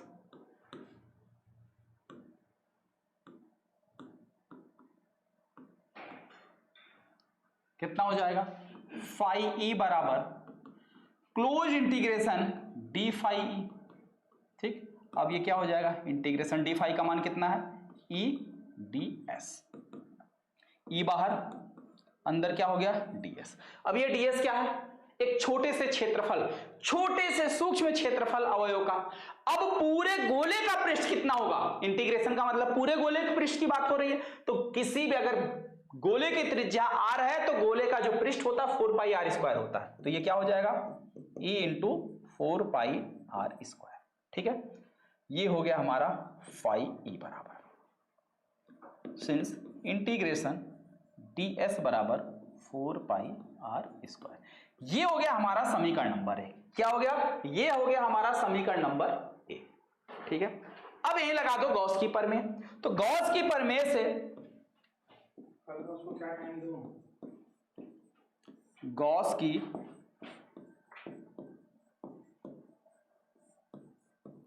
प्रमेय से, तो गॉस की प्रमेय क्या कहती है भाई, फाई ई बराबर क्यू अपान में एप्सिलॉन नॉट। ये समीकरण नंबर हो गया 2। अब समीकरण 1 और समीकरण 2 से, समीकरण 1 और समीकरण 2 से, समीकरण 1 व समीकरण 2 से, तो समीकरण 1 और समीकरण नंबर 2 से क्या मिल रहा, दोनों का देखो लेफ्ट हैंड साइड बराबर है तो राइट हैंड साइड अपने आप बराबर होगा, यानी E into 4 pi are square बराबर क्यू बटे में एप्सिलॉन नॉट। तो यहां से भैया E बराबर क्या हो गया, 4 पाई आर स्क्वायर से इधर गुणा उधर जाएगा, भाग हो जाएगा, तो ये हो जाएगा क्यू बटे 4 pi are square into epsilon nought. अब इसी को थोड़ा सा व्यवस्थित कर लो, क्या करो, थोड़ा सा व्यवस्थित कर लो।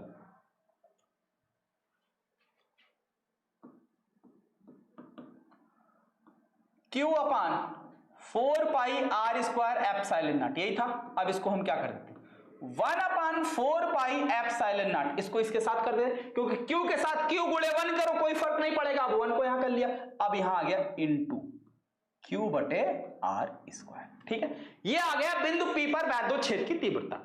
यदि इसी बिंदु P पर हम एक कोई परीक्षण आवेश लाके रख दें Q0, क्या रख दें, इसी बिंदु P पर अगर हम कोई परीक्षण आवेश Q0 रख दें, तब लिखो यदि बिंदु P पर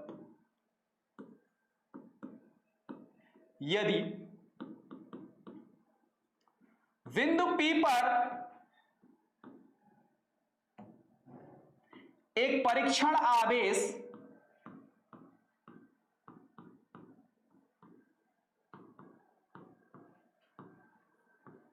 Q0 रख दिया जाए,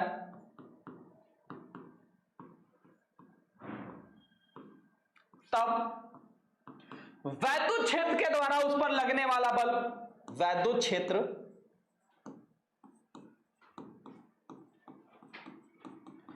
E के द्वारा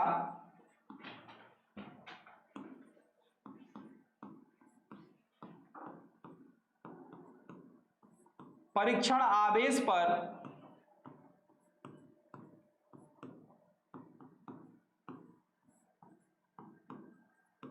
लगने वाला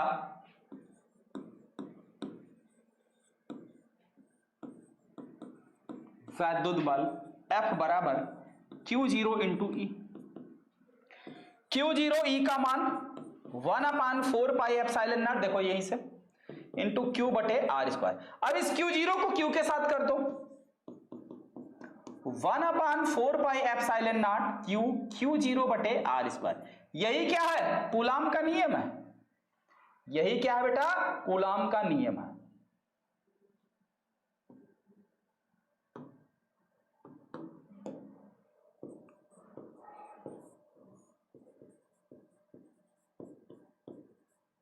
यही कूलाम का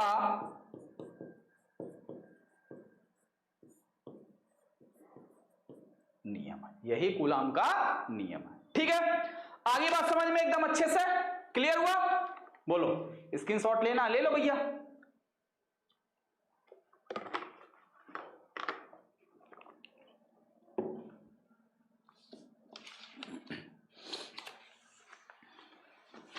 अब आगे बढ़ते भाई।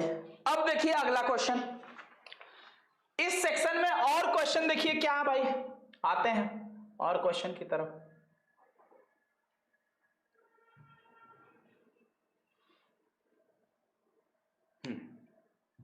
देखो अगला क्वेश्चन क्या भाई, ये तो हो गया। अब इस क्वेश्चन में अगर देखा जाए, क्या कह रहा है, वैद्युत परिपथ के लिए किरचॉफ के दोनों नियम को समझाइए। अब इससे आसान सवाल और क्या हो सकता है, किरचॉफ के नियम को बार बार बोला गया भैया, किरचॉफ का नियम एकदम अपने आप में इंपॉर्टेंट है। तो वैद्युत परिपथ के लिए किरचॉफ के दोनों नियम को समझाइए। अच्छा, इसे मैं अथवा करके देखिए, आंशिक परावैद्युत पदार्थ से भरे समांतर पट्ट संधारित्र की धारिता का व्यंजक प्राप्त कीजिए। यानी आंशिक रूप से भरे हुए समांतर प्लेट संधारित्र की धारिता का व्यंजक निकालना है।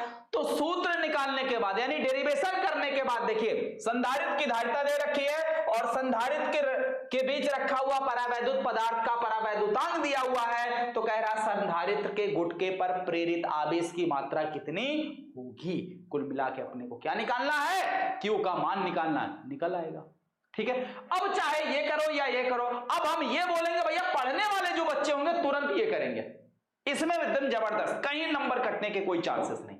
अच्छा और देखें अगला क्वेश्चन, देखिए क्या कह रहा, हो जाना चाहिए बेटा। चुंबकीय आघूर्ण की परिभाषा दीजिए तथा इसका मात्रक लिखिए। अभी अभी जैसे वैद्युत द्विध्रुव आघूर्ण की बात की गई है सेम टू सेम वैसे चुंबकीय आघूर्ण की परिभाषा बनेगी, ठीक है। आगे बात समझ में, समान सामर्थ्य के दो विपरीत, ठीक है, समान सामर्थ्य के दो विपरीत चुंबकीय ध्रुव एक दूसरे से अल्प दूरी पर स्थित हो तो ऐसे निकाय को हम चुंबकीय द्विध्रुव कहते हैं। और चुंबकीय द्विध्रुव का आघूर्ण दोनों सामर्थ्यों में से किसी एक चुंबकीय ध्रुव का सामर्थ्य और दोनों चुंबकीय ध्रुवों के बीच की दूरी के गुणनफल के बराबर होता है, ठीक है। आगे बात समझ में, और क्या दिया है, एक इलेक्ट्रॉन इतने चाल से इतने त्रिज्या के वृत्तीय कक्षा में गति कर रहा है, इसका चुंबकीय आघूर्ण यम बराबर I इंटू ए, क्या होगा, I इंटू ए होगा। बस आगे बात समझ में। और देखो अच्छा इसी में अथवा करके देखा, दिया विभव मापी, ओ गड़बड़, विभव मापी कहां से बेटा, ये मिस्टेक हमसे हो गई। खैर विभव मापी तो सिलेबस में है नहीं, खैर कोई दिक्कत नहीं, ये आसान सा सवाल है, हो जाना चाहिए। अच्छा 9वां वाला देखो क्या है, दो समांतर धारावाही चालकों यानी दो समांतर धारावाही चालकों के बीच लगने वाले चुंबकीय बल का व्यंजक F बराबर म्यू नॉट अपान 2 पाई I1 I2 अपान R और गुणे यल वाला फार्मूला, देख रहे हो कितना जबरदस्त। और याद रखना भाई सेम टू सेम ऐसे ही पैटर्न पर आपको पेपर मिलेगा। इसी में देखिए अथवा करके एक और क्वेश्चन दिया गया है, क्या क्वेश्चन है,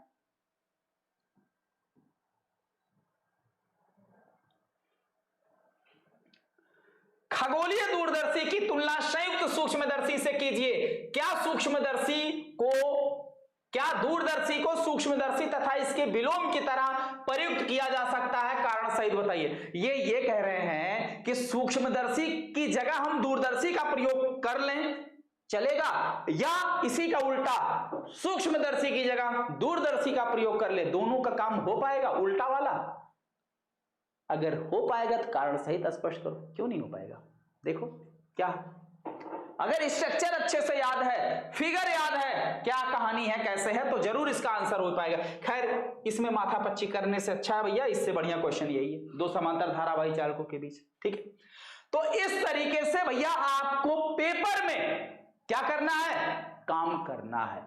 कोई भी क्वेश्चन अगर आप लिख रहे हो तो क्वेश्चन को पूरा प्रॉपर इस तरीके से आप लिखोगे, बिल्कुल फुल एक्सप्लेनेशन के साथ, ठीक है, एकदम शॉर्टकट। क्योंकि भैया एकदम शॉर्टकट आप लोग बहुत जगह मैंने देखा भाई, आप लोग क्या करते हो एकदम शॉर्टकट मार देते हो, तो शॉर्टकट मारोगे बेटा शॉर्टकट नंबर मिलेगा, ठीक है, शॉर्टकट मारोगे शॉर्टकट। क्योंकि सफलता का जो मार्ग है वो शॉर्टकट पे डिपेंड नहीं है, शॉर्टकट से जो है आप सफलता को, मंजिल को आप शॉर्टकट से नहीं ले सकते हो। शॉर्टकट से मिली हुई खुशी जो है ज्यादा समय नहीं रहती है, ठीक है, लाइफ में हमेशा शॉर्टकट नहीं काम चलेगा।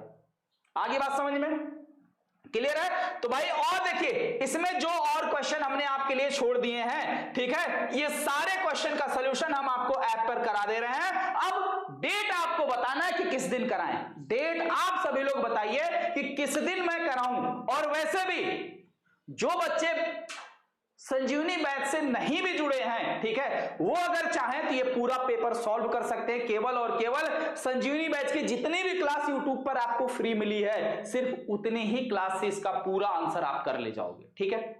और इसके साथ बचे खुचे जो क्लासेस है, बचे खुचे जो है ब्रह्मास्त्र बैच में जो कराया है, बस ये 2 बैच आपके फ्री, जो मतलब फ्री वाला एकदम समझ लीजिए जो फ्री के यूट्यूब पे वो, और बाकी जो बैच से जुड़े हैं बेटा आपको कहीं नहीं ढूंढना है, बस आप एक डेट बताओ आप सभी लोग, उस डेट को मैं करा दूंगा।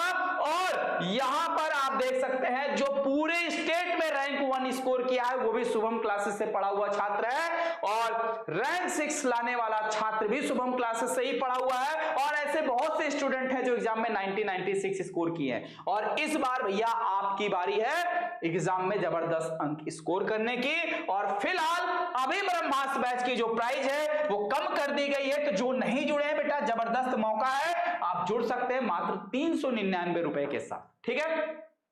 इसमें सबसे इंपॉर्टेंट चीज हमने कहा था 3 मॉडल पेपर मिलेगा और पिछले 3 साल के पेपर का सॉल्यूशन मैं कराऊंगा, लेकिन एक मॉडल पेपर तो हमने आपके सामने सॉल्व कर दिया। ठीक, बाकी के 2 और मॉडल पेपर हम आपको ऐप में देने वाले हैं, वो भी विथ आंसर। ठीक है, तो जो बैच से नहीं जुड़े हैं जल्दी जुड़ेंगे, और साथ ही साथ शार्ट नोट्स और स्पेशल टिप्स। चलिए स्पेशल टिप्स अभी दे रहा है। अगर मान लीजिए परीक्षा में कोई क्वेश्चन भूल जा रहे हो, समझ में नहीं आ रहा या याद नहीं है, तो उसके लिए भी तरीका मैं दे रहा हूं। ठीक है, तो भाई जल्दी से बैच से जुड़े। और ये शुभम क्लासेस का फ्री वाला टेलीग्राम ग्रुप है। टेलीग्राम ग्रुप से जुड़ने के लिए टेलीग्राम पे सर्च करो शुभम क्लासेस, वहां से डायरेक्ट पेमेंट करके जुड़ सकते हो। ठीक है, और बैच से जुड़ने के लिए मोबाइल के प्ले स्टोर में जाओ, डाउनलोड करो शुभम क्लासेस और वहां से बैच ओपन करो, ओपन करके डायरेक्ट पेमेंट करके जुड़ सकते हो। और अगर कोई दिक्कत आती है तो ये रहा नंबर, इस पे कॉल मैसेज व्हाट्सएप कर लेना। ठीक है, और इसी के साथ थैंक यू। लेकिन थैंक यू से पहले अगर एग्जाम में कोई क्वेश्चन नहीं आता है तो उसके लिए आपको क्या करना है, हमारी जाते जाते अंतिम ट्रिक समझ लीजिए। जैसे आओ इसी में से कोई क्वेश्चन उठा लिया जाए, पेपर से ही कोई क्वेश्चन उठा लिया जाए, तब आप ज्यादा समझ पाओगे।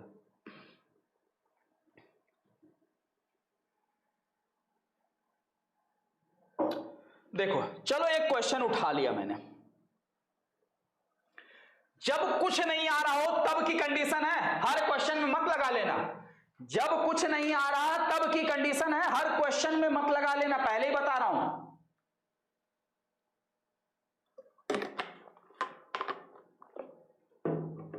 देखो यहां क्वेश्चन दिख रहा है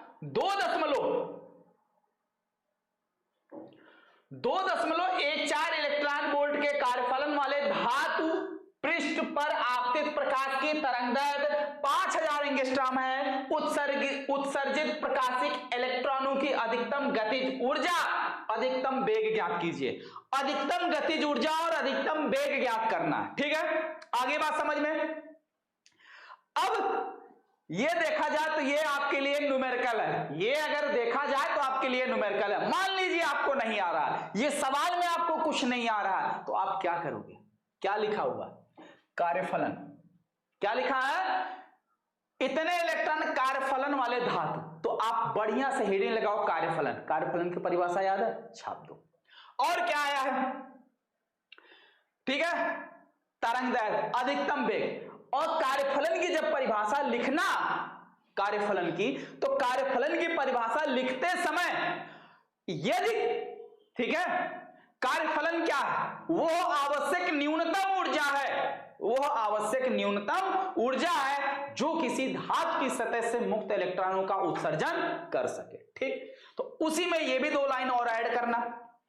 यदि आपतित प्रकाश की कुल ऊर्जा W है, या कह सकते हैं, ठीक है, H न्यू है, तो उत्सर्जित फोटो इलेक्ट्रॉन की जो अधिकतम गतिज ऊर्जा होगी वो कुल ऊर्जा में से कार्यफलन वाली ऊर्जा घटाने के बाद जो आएगी वही गतिज ऊर्जा होगी। तो इसमें पूछा क्या है? गतिज ऊर्जा। तो गतिज ऊर्जा के लिए क्या फार्मूला? अधिकतम गतिज ऊर्जा ½ mv² मैक्स बराबर क्या हो जाएगा? कुल ऊर्जा मतलब H न्यू, क्योंकि फोटॉन की यही ऊर्जा होती है, माइनस कार्यफलन। कार्यफलन को अपन लिखते हैं W से। कितना लिखते हैं? W0 से। ठीक है, और न्यू बराबर क्या होता है देखा जाए? C/λ होता है। C/λ होता है, तो यहां रख सकते हैं HC/λ बराबर, इसकी जगह क्या लिख सकते हैं? माइनस W0, ऐसे ही रहने दो। अब देखिए यही आपसे पूछा है ½ mv² मैक्स। अब देखिए इतना लिखते ही आपके पास क्वेश्चन का पूरा आंसर आ गया है। कैसे आ गया है? हमसे पूछा क्या है? अधिकतम गतिज ऊर्जा। अधिकतम गतिज ऊर्जा का सूत्र H प्लैंक कांस्टेंट है, C प्रकाश की चाल है, और लैम्डा का मान देखो यही दिया, उठा के लैम्डा का मान रख देना, ये एंगस्ट्रॉम है, इसे मीटर में बना के रखना। ठीक, और कार्यफलन देखो आपको दे रखा, W0 का मान दे रखा। बताओ, सब कुछ तो मिल गया। अब आराम से आंसर आ गया। गतिज ऊर्जा है, मात्रक हो गया जूल। ठीक है, अब किसकी बात कर रहा है?